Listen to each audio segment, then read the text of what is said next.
A Christmas Carol in Prose, being a ghost story of Christmas. Read by Christian Dickinson. Stave 1. Marley's Ghost. Marley was dead to begin with. There is no doubt whatever about that. The register of his burial was signed by the clergyman, the clerk, the undertaker, and the chief mourner.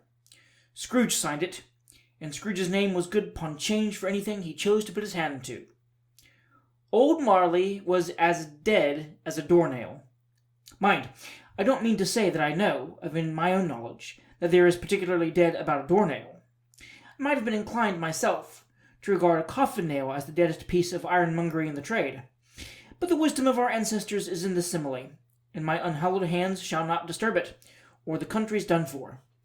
You will therefore permit me to repeat, emphatically, that Marley was as dead as a doornail. Scrooge knew he was dead? Of course he did. How could it be otherwise? Scrooge and he were partners for I don't know how many years. Scrooge was his sole executor, his sole administrator, his sole assign, his sole residuary legatee, his sole friend, and sole mourner. And even Scrooge was not so dreadfully cut up by the sad event, but that he was an excellent man of business on the very day of the funeral, and solemnized it with an undoubted bargain. The mention of Marley's funeral brings me back to the point I started from. There is no doubt that Marley was dead. This must be distinctly understood, or nothing wonderful can come of the story I am going to relate. If we were not perfectly convinced that Hamlet's father died before the play began, there would be nothing more remarkable in his taking a stroll at night, in an easterly wind, upon his own ramparts, than there would be in any other middle-aged gentleman, rashly turning out of doors in a dark breezy spot, say St. Paul's churchyard for instance, literally to astonish his son's weak mind. Scrooge never painted out old Marley's name. There it stood, years afterwards, above the warehouse door. Scrooge and Marley. The firm was known as Scrooge and Marley. Sometimes people new to the business called Scrooge, and sometimes Marley. But he answered to both names. It was all the same to him. Oh, but he was a tight-fisted hand at the grindstone, Scrooge. Squeezing, wrenching, grasping, scraping, clutching, covetous old sinner. Hard and sharp as flint, from which no steel had ever struck out generous fire. Secret and self-contained, and solitary as an oyster. The cold within him froze his old features, nipped his pointed nose, shriveled his cheek, stiffened his gait, made his eyes red, his thin lips blue, and spoke out shrewdly in his grating voice. A frosty rime was on his head, and on his eyebrows, and his wiry chin. He carried his own low temperature always about with him. He iced his office in the dog days, and didn't thaw it 1 degree at Christmas. External heat and cold had little influence on Scrooge. No warmth could warm, no wintry weather chill him. No wind that blew was bitterer than he. No falling snow was more intent upon its purpose. No pelting rain less open to entreaty. Foul weather didn't know where to have him. The heaviest rain and snow and hail and sleet could boast of the advantage over him in only one respect. They often came down handsomely, and Scrooge never did. Nobody ever stopped him in the street to say, with gladsome looks, "My dear Scrooge, how are you? When will you come to see me?" No beggars employed him to bestow a trifle. No children asked him what it was o'clock. No man or woman ever once in all his life inquired the way to such and such a place of Scrooge. Even the blind men's dogs appeared to know him, and when they saw him coming on, would tug their owners into doorways and up courts, and then would wag their tails as though they said, "No eye at all is better than an evil eye, dark master." But what did Scrooge care? It was the very thing he liked, to edge his way along the crowded paths of life, warning all human sympathy to keep its distance, was what the knowing ones call nuts to Scrooge. Once upon a time, of all the good days in the year, on Christmas Eve, old Scrooge sat busy in his counting-house.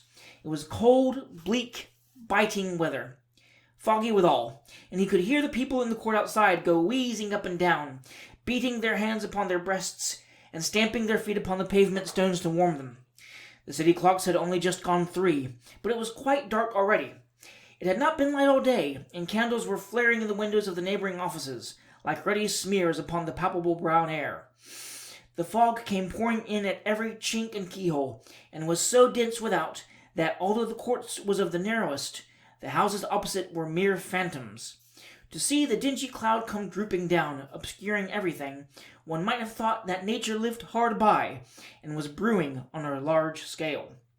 The door of Scrooge's counting-house was open, that he might keep his eye upon his clerk, who sat in a dismal little cell beyond, a sort of tank, was copying letters. Scrooge had a very small fire, but the clerk's fire was so very much smaller that it looked like one coal. But he couldn't replenish it, for Scrooge kept the coal box in his own room, and so surely as the clerk came in with the shovel, the master predicted that it would be necessary for them to part.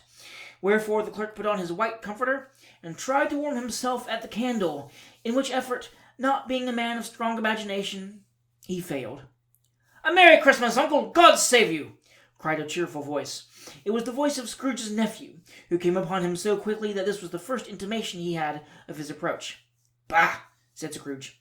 "Humbug!" He had so heated himself with rapid walking in the fog and frost, this nephew of Scrooge's, that he was all in a glow. His face was ruddy and handsome, his eyes sparkled, and his breath smoked again.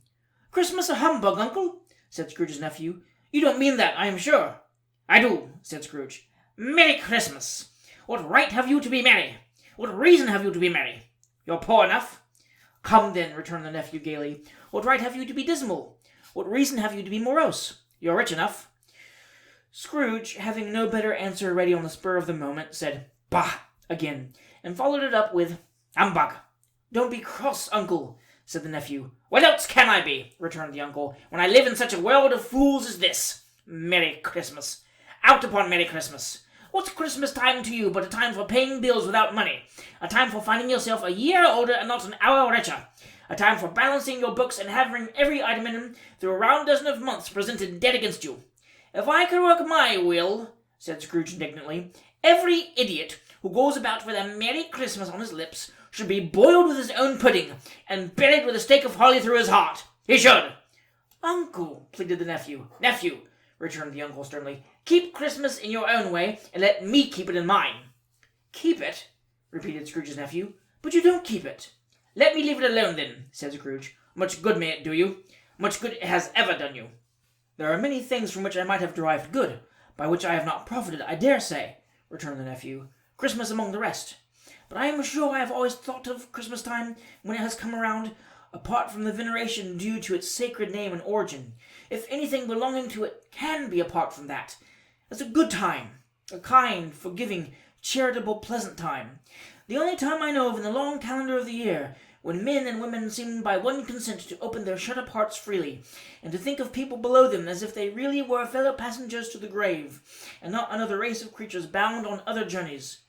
And therefore, Uncle, though it has never put a scrap of gold or silver in my pocket, I believe it has done me good, and will do me good, and I say, God bless it."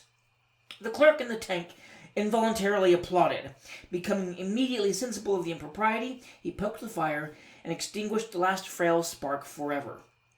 "Let me hear another sound from you," said Scrooge, "and you'll keep your Christmas by losing your situation. You're quite a powerful speaker, sir," he added, turning to his nephew. "I wonder you don't go into Parliament." "Don't be angry, Uncle. Come, dine with us tomorrow." Scrooge said that he would see him. Yes, indeed he did. He went the whole length of the expression, and said that he would see him in that extremity first. "But why?" said Scrooge's nephew. "Why?" "Why did you get married?" said Scrooge. "Because I fell in love." "Because you fell in love," growled Scrooge, as if that were the only thing in the world more ridiculous than a Merry Christmas. "Good afternoon." "Nay, Uncle, but you never came to see me before that happened. Why give it as a reason for not coming now?" "Good afternoon," said Scrooge. "I want nothing from you. I ask nothing of you. Why cannot we be friends?" "Good afternoon," said Scrooge. "I am sorry with all my heart to find you so resolute. We have never had any quarrel to which I have been a party, but I have made the trial in homage to Christmas, and I'll keep my Christmas humour to the last. So, a Merry Christmas, Uncle, good afternoon, and a Happy New Year. Good afternoon," said Scrooge. His nephew left the room without an angry word notwithstanding. He stopped at the outer door to bestow the greetings of the season on the clerk, who, cold as he was warmer than Scrooge, for he returned them cordially. "There's another fellow," muttered Scrooge, who overheard him. "My clerk, with 15 shillings a week, and a wife and family, talking about a Merry Christmas. I'll retire to Bedlam. This lunatic, in letting Scrooge's nephew out, had let 2 other people in. They were portly gentlemen, pleasant to behold, and now stood with their hats off in Scrooge's office. They had books and papers in their hands, and bowed to him. "Scrooge and Marley's, I believe," said one of the gentlemen, referring to his list. "Have I the pleasure of addressing Mr. Scrooge or Mr. Marley?" "Mr. Marley has been dead these 7 years," Scrooge replied. "He died 7 years ago this very night." "We have no doubt his liberality is well represented by his surviving partner," said the gentleman, presenting his credentials. It certainly was, for they had been 2 kindred spirits. At the ominous word liberality, Scrooge frowned and shook his head and handed the credentials back. "At this festive season of the year, Mr. Scrooge," said the gentleman, taking up a pen, "it is more than usually desirable that we should make some slight provision for the poor and destitute, who suffer greatly at the present time. Many thousands are in want of common necessities. Hundreds of thousands are in want of common comforts, sir." "Are there no prisons?" asked Scrooge. "Plenty of prisons," said the gentleman, laying down the pen again. "And the union workhouses?" demanded Scrooge. "Are they still in operation?" "They are, still," returned the gentleman. "I wish I could say they were not." "The treadmill and the poor law are in full vigour, then?" said Scrooge. "Both very busy, sir." "Oh, I was afraid, from what you had said at first, that something had occurred to stop them in their useful course," said Scrooge. "I am very glad to hear it." "Under the impression that they scarcely furnish Christian cheer of mind or body to the multitude," returned the gentleman, "a few of us are endeavouring to raise a fund to buy the poor some meat and drink, and means of warmth. We choose this time, because it is a time of all others, when want is keenly felt, and abundance rejoices. What shall I put you down for?" "Nothing," Scrooge replied. "You wish to remain anonymous?" "I wish to be left alone," said Scrooge. "Since you ask me what I wish, gentlemen, that is my answer. I don't make merry myself at Christmas, and I can't afford to make idle people merry. I help to support the establishments I have mentioned. They cost enough, and those who are badly off must go there." "Many can't go there, and many would rather die." "If they had rather die," said Scrooge, "they had better do it, and decrease the surplus population. Besides, excuse me, I don't know that." "But you might know it," observed the gentleman. "It's not my business," Scrooge returned. "It's enough for a man to understand his own business, and not to interfere with other people's. Mine occupies me constantly. Good afternoon, gentlemen." Seeing clearly that it would be useless to pursue their point, the gentleman withdrew. Scrooge resumed his labours with an improved opinion of himself, and in a more facetious temper than was usual with him. Meanwhile the fog and darkness thickened so that people ran about with flaring links, proffering their services to go before horses and carriages and conduct them on their way.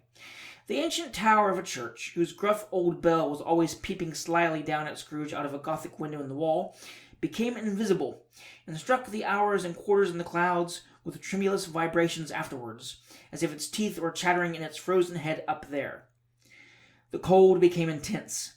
In the main street, at the corner of the court, some labourers were repairing the gas pipes, and had lighted a great fire in a brazier, round which a party of ragged men and boys were gathered, warming their hands and winking their eyes before the fire in rapture.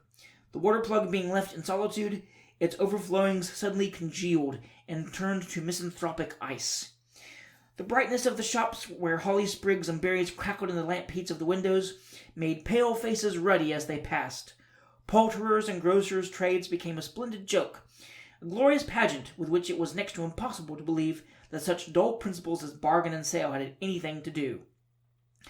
The Lord Mayor, in his stronghold of the mighty mansion house, gave orders to his 50 cooks and butlers to keep Christmas as a Lord Mayor's household should, and even the little tailor, whom he had fined 5 shillings on the previous Monday for being drunk and bloodthirsty in the streets, stirred up tomorrow's pudding in his garret, while his lean wife and the baby sallied out to buy the beef. Foggier yet, and colder, piercing, searching, biting cold. If the good St. Dunstan had but nipped the evil spirit's nose with a touch of such weather as that, instead of using his familiar weapons, then indeed he would have roared to lusty purpose. The owner of one scant young nose, gnawed and mumbled by a hungry cold as bones are gnawed by dogs, stooped down at Scrooge's keyhole to regale him with a Christmas carol.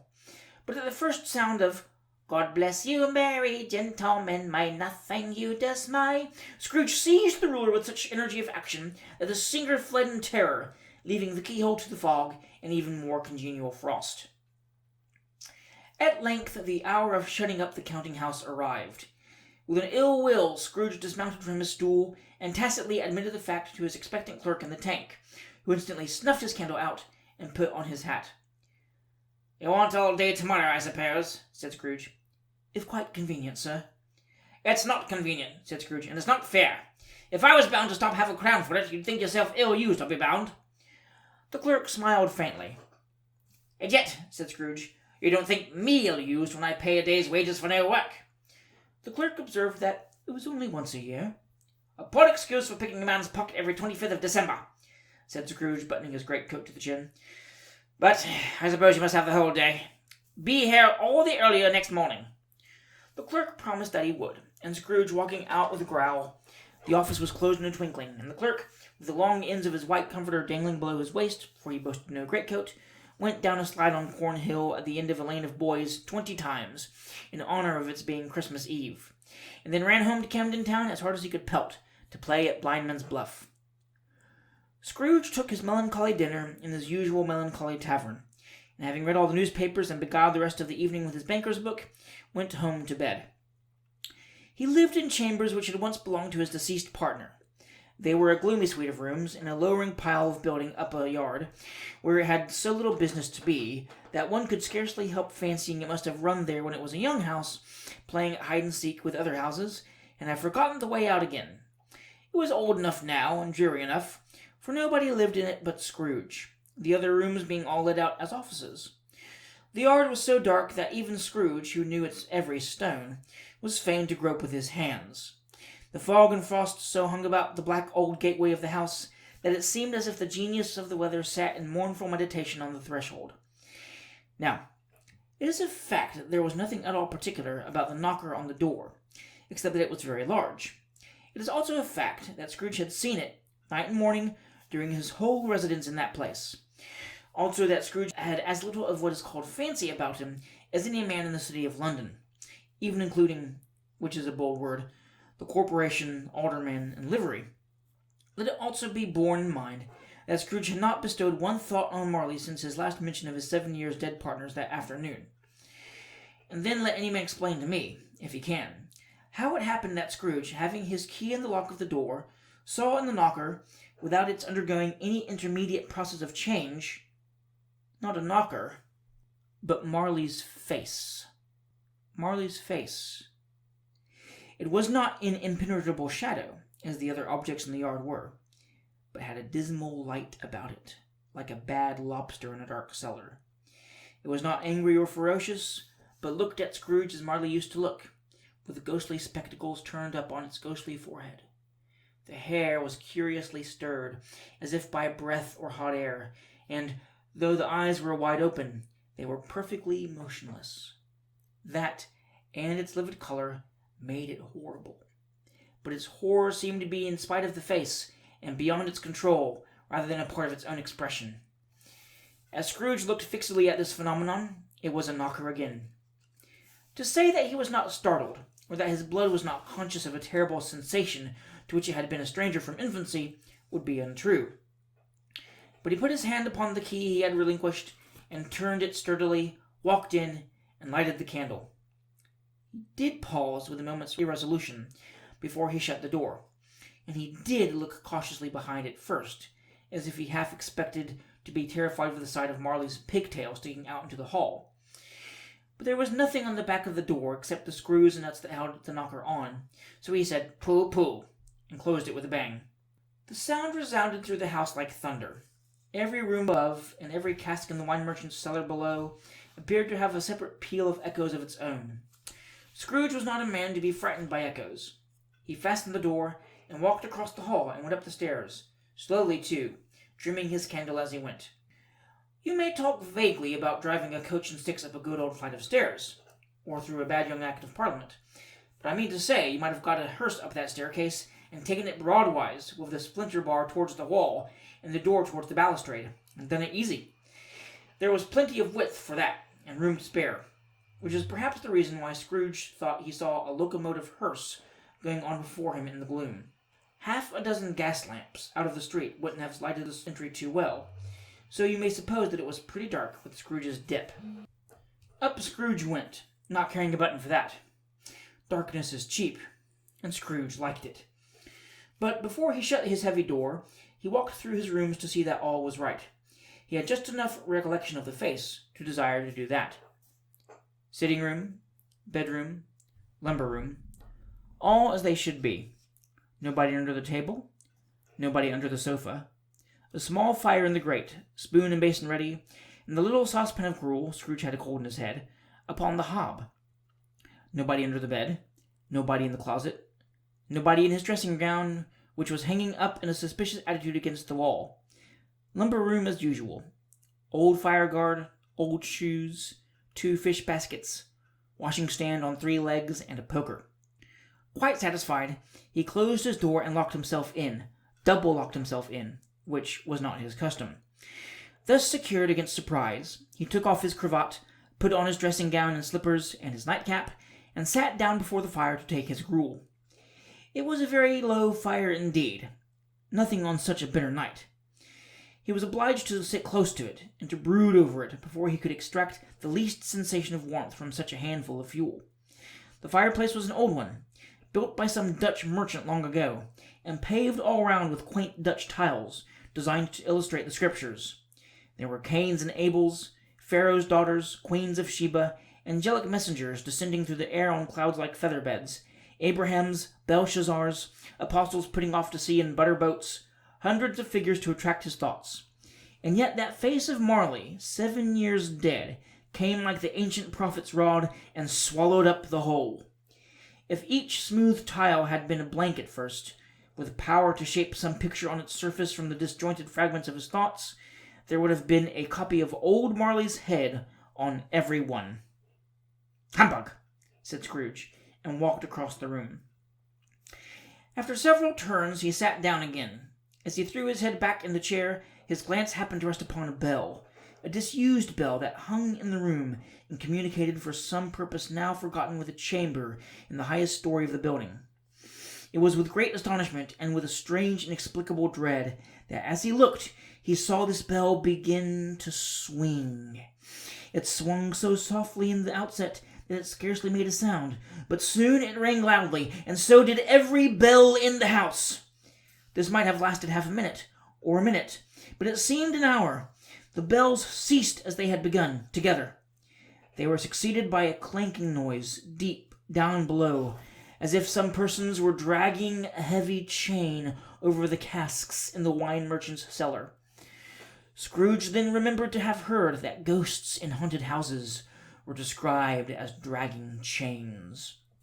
The cellar door flew open with a booming sound, and then he heard the noise much louder on the floors below, then coming up the stairs, then coming straight towards his door. "It's humbug still," said Scrooge. "I won't believe it." His colour changed, though, when, without a pause, it came on through the heavy door and passed into the room before his eyes. Upon its coming in, the dying flame leaped up as though it cried, "I know him, Marley's ghost," and then fell again. The same face. The very same. Marley in his pigtail, usual waistcoat, tights, and boots. The tassels on the latter bristling like his pigtail, in his coat skirt, and the hair upon his head. The chain he drew was clasped about his middle. It was long and wound about him like a tail, and it was made, for Scrooge observed it closely, of cash-boxes, keys, padlocks, ledgers, deeds, and heavy purses wrought in steel. His body was transparent, so that Scrooge, observing him and looking through his waistcoat, could see the 2 buttons on his coat behind. Scrooge had often heard it said that Marley had no bowels, but he had never believed it until now. Nor did he believe it even now. Though he looked the phantom through and through, and saw it standing before him, though he felt the chilling influence of its death-cold eyes, and marked the very texture of the folded kerchief bound about his head and chin, which wrapper he had not observed before, he was still incredulous, and fought against his senses. "How now?" said Scrooge, caustic and cold as ever. "What do you want with me?" "Much." Marley's voice, no doubt about it. "Who are you?" "Ask me who I was." "Who were you, then?" said Scrooge, raising his voice. "You're particular for a shade." He was going to say, "to a shade," but substituted this as more appropriate. In life, I was your partner, Jacob Marley. Can you sit down? Asked Scrooge, looking doubtfully at him. I can. Do it then. Scrooge asked the question because he didn't know whether a ghost so transparent might find himself in a condition to take a chair, and felt that in the event of its being impossible, it might involve the necessity of an embarrassing explanation. But the ghost sat down on the opposite side of the fireplace as if it were quite used to it. You don't believe in me, observed the ghost. I don't, said Scrooge. What evidence would you have of my reality beyond that of your own senses? I don't know, said Scrooge. Why do you doubt your senses? Because, said Scrooge, a little thing affects them. A slight disorder of the stomach makes them cheats. You may be an undigested bit of beef, a blot of mustard, a crumb of cheese, a fragment of an underdone potato. There's more of gravy than of grave about you, whatever you are. Scrooge was not much in the habit of cracking jokes, nor did he feel in his heart by any means waggish then.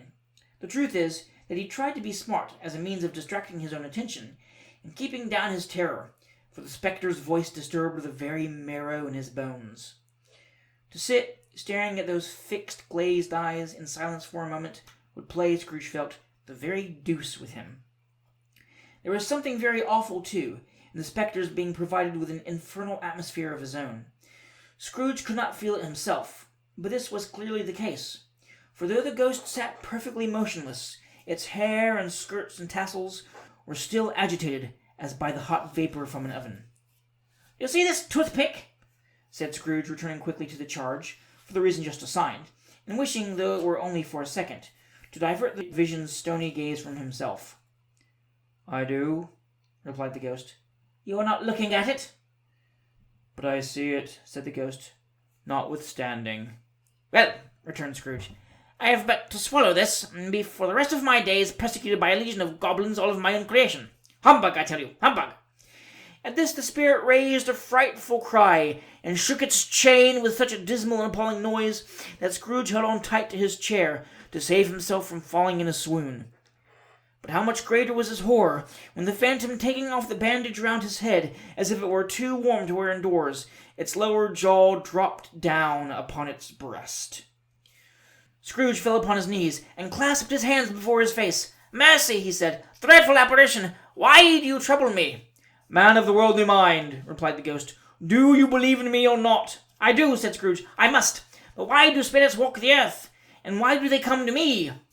It is required of every man, the ghost returned, that the spirit within him should walk abroad among his fellow men, and travel far and wide.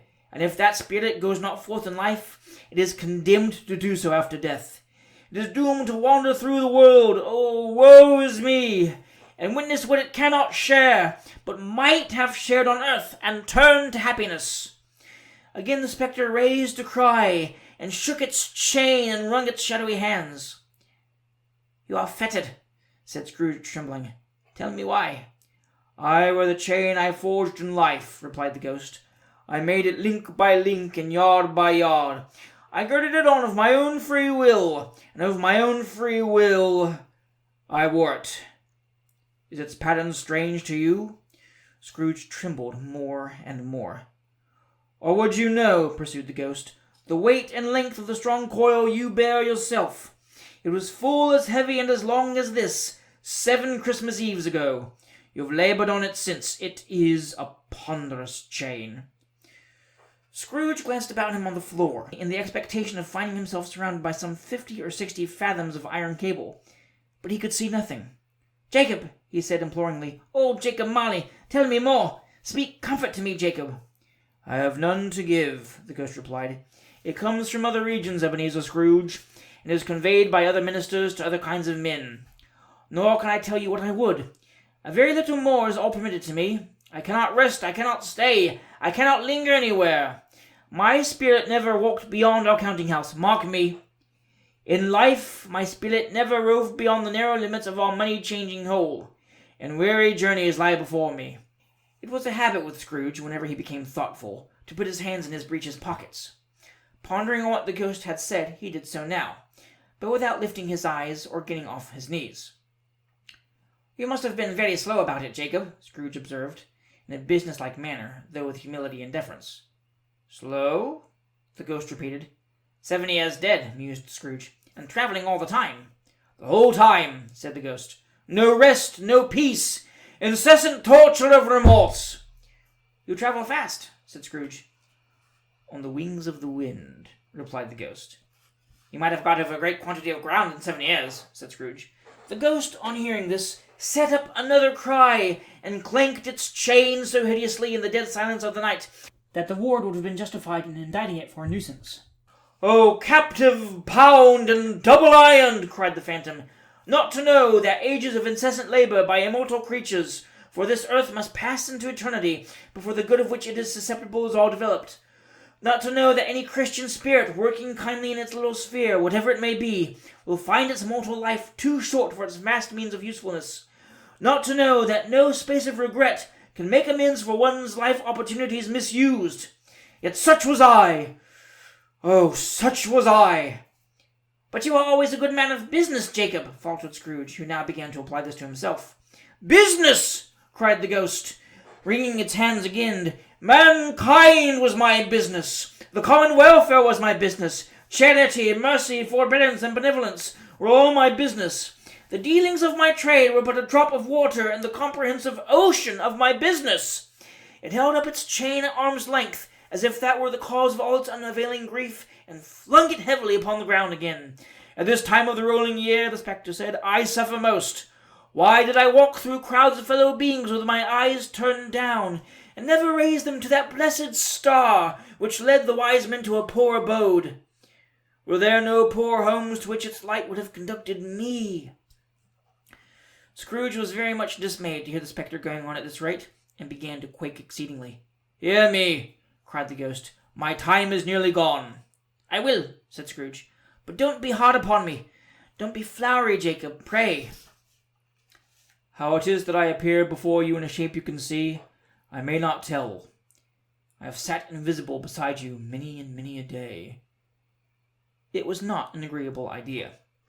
Scrooge shivered, and wiped the perspiration from his brow. "That is no light part of my penance," pursued the ghost. "I am here tonight to warn you that you have yet a chance and hope of escaping my fate.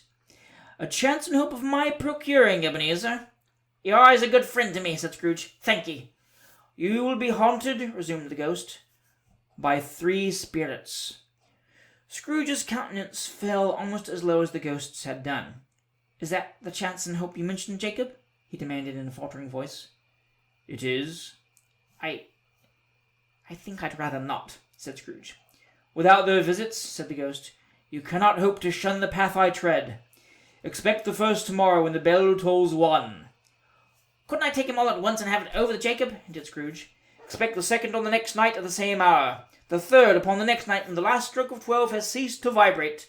Look to see me no more, and look that for your own sake you remember what has passed between us."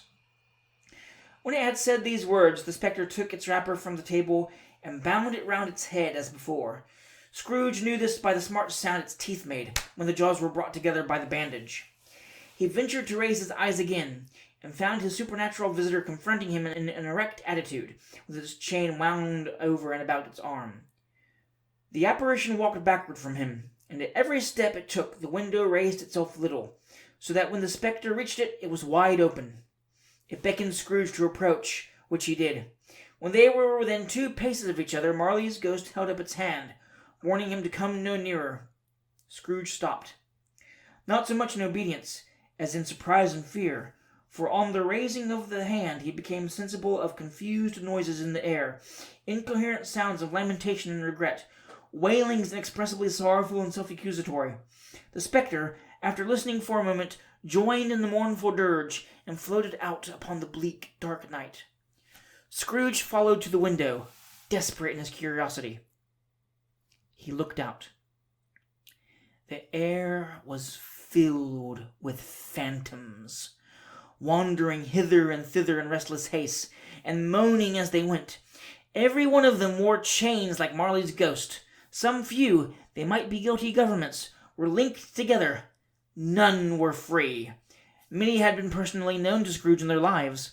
He had been quite familiar with one old ghost in a white waistcoat, with a monstrous iron safe attached to its ankle, who cried piteously at being unable to assist a wretched woman with an infant, whom it saw below upon a doorstep. The misery with them all was, clearly, that they sought to interfere for good in human matters, and had lost the power forever. Whether these creatures faded into mist, or mist enshrouded them, he could not tell. But they and their spirit voices faded together, and the night became as it had been when he walked home. Scrooge closed the window and examined the door by which the ghost had entered. It was double-locked, as he had locked it with his own hands, and the bolts were undisturbed.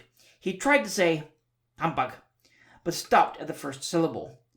And being, from the emotion he had undergone, or the fatigues of the day, or his glimpse of the invisible world, or the dull conversation of the ghost, or the lateness of the hour, much in need of repose, went straight to bed, without undressing, and fell asleep.